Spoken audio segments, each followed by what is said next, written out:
If we want only certain people open this file, we can protect the workbook as a whole. We will put a password protection on the file.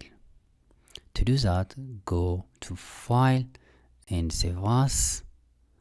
Save As on the PC.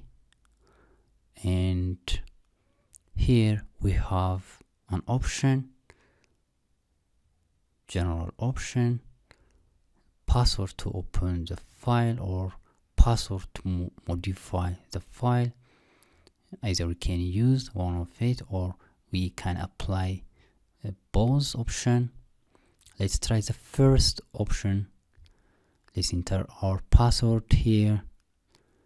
Easy to remember password, 2 digits, and re-enter the password again. Now let's close the file.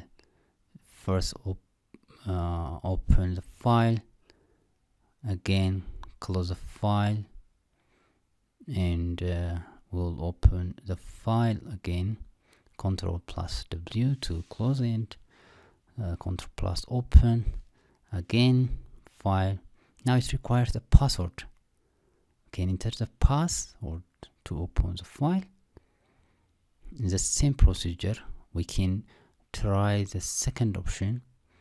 Go to File again and Save As, and on Tools option we have a general option here. Now let's use a second option, password to modify. Re-enter the password once again and save the file. And yes, replace. Now let's close the file and reopen. Ctrl plus W to close and to open. Ctrl plus O. Now it's asking us a password, or to open it in read only. Can enter the password since we have, or we can open read only. Now it opens.